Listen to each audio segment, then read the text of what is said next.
So you have a rather interesting campaign, accepting only $100 contributions. What made you want to do that? Well, it's the point I just made. Washington has bought $1 million checks, $10,000 checks, $35,000 checks. Obama signs bank reform. It doesn't reform a thing. He goes to Wall Street at $35,000 a ticket. So I have an interesting idea. In a democracy, in a republic, the people ought to run it, not the special interest. So I set up a campaign where $100 is the maximum, no PACs, no super PACs. That's the only way I would run. It's like I ran for governor of Louisiana against Edwin Edwards. Corruption. The only way to beat it is to not take their money. So how has the campaign been playing out in your eyes? Different than I expected. I expected to be on all the debates. I'm the only person running who's been a congressman and a governor. And I haven't been invited to a single debate, and that was done deliberately. They don't want to hear about the money. Other than that, it's just been tremendous. We're at about 4% in the national polls, no ads, no big money. We've raised about $400,000. We have 20,000 contributors, more than any other candidate does. We've received funds from all 50 states. I mean, we've run one hell of a campaign with no money. Our average gift is $25 a contribution. And when I'm elected, I'll be free to lead. Anybody who runs this way would be free to lead, and that will be the strongest thing they can do. What have people been saying that when you've gone around campaigning, people who've come to events, what have they been saying about your campaign? It gets real quiet. They believe it. It has an impact on them. But when you're not in any of the 23 national debates, then it's hard to draw a crowd. People pay attention to those who are on the debate. So the biggest disappointment so far is not being included in any of the national debates, and I'm the only person running who's been a governor and a congressman. It's very interesting. Why have I been excluded from the debate? Some people say in the media that's because I haven't done very high in the polls. 4% is my biggest mark last week. But how do you do well in the polls if you're not on the debate? It's a catch-22. I thought being a governor and a congressman would earn you the right to be on the national debate. We'll see. It's open. You don't know who the next president's going to be. So what's your plan going forward? Obviously, you've said that you want to invest a lot in Arizona and Michigan. Yeah, those are our next two. We're on about 34 states ballots. Our next two are Michigan, where I'll talk about jobs this week, and Arizona, where I'll talk about immigration. But in all places I go, I talk about America, how the country could be so much improved if the big corporations didn't own the government. I mean, GE makes $15 billion and pays no taxes. How can that be? What kind of country is that? And no one says anything. Well, I'm saying something. It's not right for the average working person to pay more taxes than the world's 5th largest corporation, headquartered in America, that make $15.2 billion profit and pay no taxes. By the way, this same company closed 3 American plants last year, fired 35,000 American workers, built 2 plants in China, and send these products back to America for sale. The only reason they did it was to make more money. They fired Americans to make more money, and they paid no taxes. It's not right. So how would you plan to change all of this? Change the tax code, change the political system. Don't let them give $4.3 million to Obama. Make it against the law. They, like everybody else, could give $100 or $1,000, but not $4.3 million. This country is foolish in what it's doing. It's like money is everything. It's like when a person makes a lot of money, they're all of a sudden smarter, or prettier, or faster, or more important. I don't think that. I think every citizen counts. Every vote counts. And if a person wants to be lazy and ignorant and uninformed and don't vote, that's their decision. But my decision as a citizen is to try to help make the system more fair, where somebody other than GE runs the country. Or a Wall Street bank. I mean, I'm a banker. Our bank is approaching $1 billion. It's very profitable. We didn't foreclose on a single mortgage holder. We do business the old-fashioned way. We actually know our customers. But we're not guaranteed to win.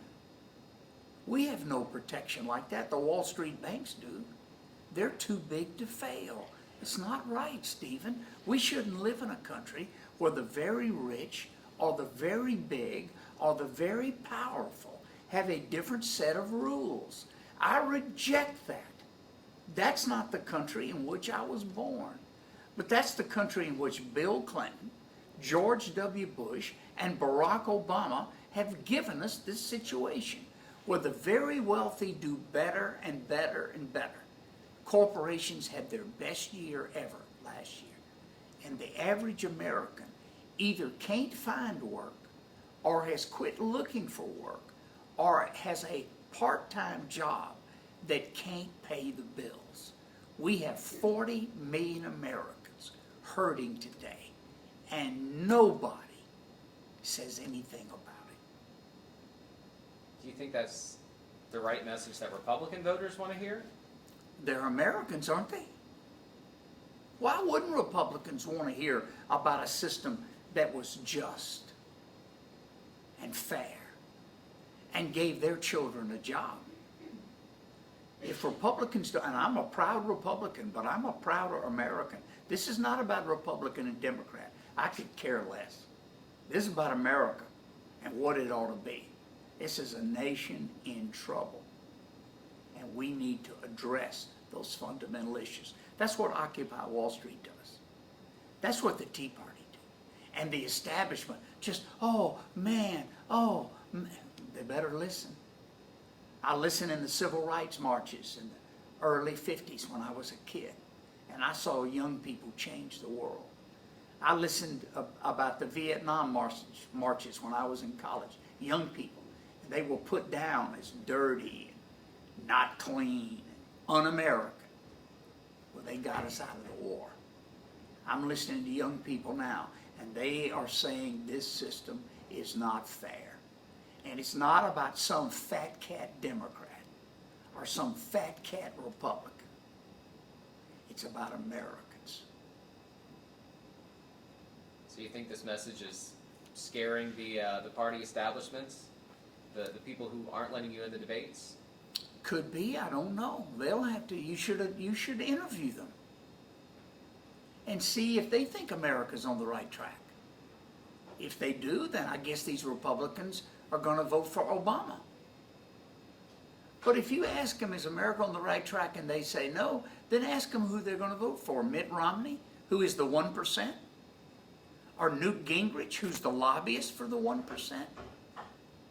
No, I think we need fundamental change. And the change I would start with is the way we finance campaigns. I wouldn't do it with big checks.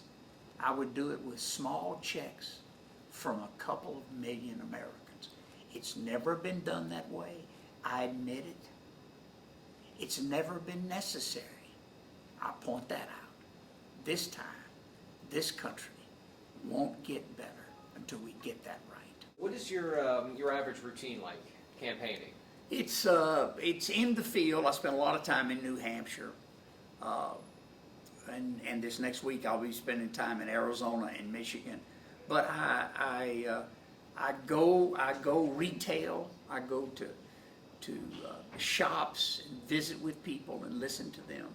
I do a lot of radio in the local area. I do local television. I give 2 to 4 speeches a day. Rotary Club, Key Club, other kind of organizations. And I gain volunteers. I ask for contributions. It's just politicking. That's what I do. So you use a lot of social media as well. Twitter, for one thing, how's Twitter kind of caught on? Awesome. We're the leading candidate in terms of media, social media. We have more than 20,000 followers. We have tremendous. We tweet at every debate, although we haven't been asked to be in any debates. We either go to the site of the debate, or we get a television set in a hotel room somewhere with my staff, and I answer every question before the candidate does. And we have gotten more publicity from our tweets. It's been very good. And that started with nothing 5 months ago. We have built that from zero. So is this the kind of response you were hoping for on Twitter? It was better than I expected. The being shut out of the national debates has been a real downer for us. It's really hurt us. But we've made up some of the ground by tweeting and social media. It's been excellent, particularly among young people. So how long were you in New Hampshire? When did you announce? 6 months. I announced there in late July and stayed there until the second week in January. Got 1% of the vote in New Hampshire. Never could get on any of the debates. Finished ahead of 4 other candidates there. I was pleased. Spent less money than anybody. It was quite a success. My biggest handicap in New Hampshire was the fact that I never got on a debate, and so was not mentioned as a creditable candidate. It hurt me. But you know, 7 newspapers in New Hampshire mentioned me in their editorial. They endorsed Romney, they endorsed Gingrich, one of them endorsed Santorum, but all 7 mentioned Buddy Roemer as their favorite candidate, and that they wish he could have gotten in a debate. They thought he could change America. I'm real pleased with that. We made a difference in New Hampshire. Our idea is now being talked about, and no debate goes by without them talking about the super PACs. I think super PACs are illegal, dysfunctional, and un-American. And the candidates who have them, that's all the others, ought to be embarrassed. That's why they don't want to see me in a debate. Mitt Romney has 2 super PACs. He claims he's independent of them, but what people don't know is that he spoke to the fundraiser for both of them. Newt Gingrich has a super PAC. He has a guy that's given him $10 million. A friend of Israel whose price of admission was that the United States would change the capital of Israel to Jerusalem. That is a controversial subject. It ought to be Israelis' decision, not the United States. But what did Newt say on the debate 4 nights ago?